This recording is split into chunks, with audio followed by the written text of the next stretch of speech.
Shiry Daniels is a psychologist and the executive director of counselling at Iran. That's an Israeli organisation for emotional first aid. Welcome to DW, Dr. Daniels. We really appreciate you joining us at such a very difficult time. Your organisation has a telephone hotline and an online chat service. Can you give us a sense of how this crisis is affecting your organisation's work? Well, we in Iran are going through extremely difficult and challenging days in the front lines of national emotional support. All our 1,600 volunteers with endless dedication already received over 27,000 distress calls. It's a rise of about 500%. Now, on Saturday, with the outbreak of the war, we were one of the first organizations to administer help in real time. We were also amongst the first force to go into the emotional battle to support the shocked Israeli society. And we have 50 years of experience, but we have never known something of this scale of devastation. A nightmare that goes beyond anything we could have imagined. Our volunteers will never forget the screams of young adults from the party in Re'im who called us from the fields where they hid, pleading to be rescued. We won't forget the frightened whispers of mothers telling us that terrorists are shooting at their bombshell.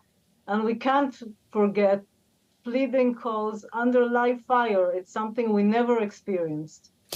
So you're suggesting, or you're making clear that you were getting calls as these atrocities were happening. I wanted to ask you, who has been reaching out to you? I presume it's also people in the aftermath of what happened, trying to cope with what has happened. What kind of people are calling you? Well, exactly. We get calls from kids as young as 6-year-olds, teenagers, soldiers, the military, students, as well as the elderly. We see a lot of uncertainty, fear, anxiety, loss and grief, calls that really are heartbreaking.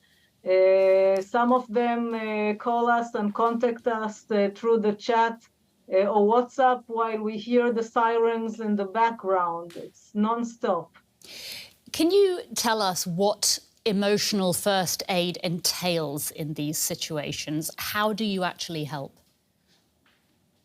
Well, normally we live under the illusion that nothing bad can happen to us, and a disaster shatters the illusion that we are in control. And suddenly we realize that what has been can no longer be. That means that the way we view ourselves, others, and the world we live in changes after such an event. The sense of continuity in our life is disrupted.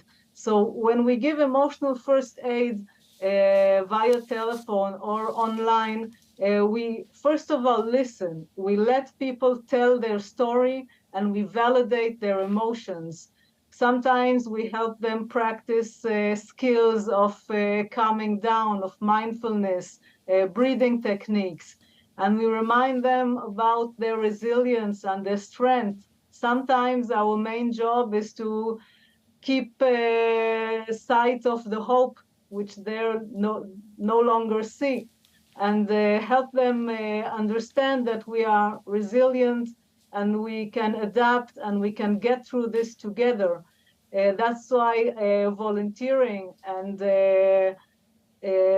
finding solidarity is so important now around the world. That will help us all heal our broken hearts and let some light come into the picture. Dr. Shiry Daniels from the Emotional First Aid Group Iran. Thank you so much for your time and helping us understand more the work that you are doing. Thank you. Thank you.